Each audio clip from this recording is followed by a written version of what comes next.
Okey, Assalamualaikum dan selamat datang. Hari ini bertemakan stres remaja 2026. Assalamualaikum semua, saya Tihani bersama rakan saya Irene. Pada hari ini kami akan menyentuh isu yang sangat hangat dalam kalangan pelajar, iaitu stres remaja. Stres remaja ni bukan hal yang kecil, tapi ia sangat memberi kesan yang besar terhadap remaja sendiri, seperti dalam pengurusan emosi, pembelajaran dan keyakinan pelajar. Jadi hari ini kita akan dengarkan pendapat daripada pelajar sendiri berkaitan isu-isu ini. Hari ini bersama dengan saya 3 orang panel remaja. Sila memperkenalkan diri. Hai, saya Anissa Adilia binti Abu Sufyan, merupakan pelajar tingkatan 4 Khadijah. Hai, nama saya Nur Aina Nadira daripada kelas 4 Balkis. Hai semua, nama saya Nur Emeline. Saya amatlah gembira untuk berkongsi pandangan saya pada hari ini. Okay, kita teruskan sesi Team Talk kita dengan soalan yang pertama. Pada pendapat anda sebagai remaja sendiri, saya nak tahulah apa yang anda faham tentang apa yang dimaksudkan dengan stres remaja ni sendiri. Pada pendapat saya, stres remaja ia disebabkan oleh tekanan perasaan yang dialami akibat pelajaran, peperiksaan dan harapan orang sekeliling. Bagi saya pula, stres ni berlaku apabila kita rasa terbeban dan tidak tahu cara untuk mengatasi masalah stres dengan bijak.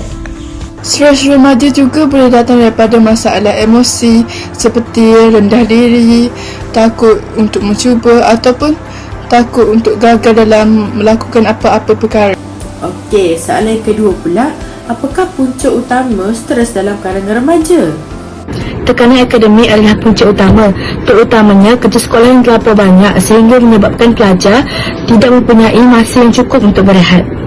Selain itu, media sosial juga menyumbang kepada stres kerana remaja sekarang sering membandingkan diri mereka dengan orang lain. Masalah keluarga dan perhubungan dengan rakan sebaya juga boleh menyebabkan stres emosi. Menarik tentang punca stres tadi. Sekarang saya nak tanya pula, apa impak yang awak akan dapat sekiranya stres ni tak dapat ditangani dengan baik? Adakah impak itu akan datang dari segi pembelajaran, emosi atau seangkatan yang lain? Stres boleh menyebabkan pelajar hilang fokus dalam kelas dan prestasi akademik akan menurun. Kesan stres juga boleh menjejaskan kesihatan mental. Contohnya, kita akan cepat marah, murung, melenting tiba-tiba dan yang lebih teruk apabila kita kurang keyakinan diri apabila berada di hadapan khalayak ramai.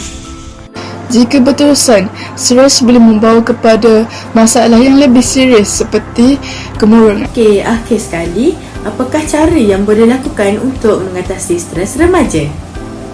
Antara cara yang boleh dilakukan untuk mengatasi stres remaja ialah remaja perlulah bijak dalam mengurus masa dan memastikan dirinya mendapatkan rehat yang cukup.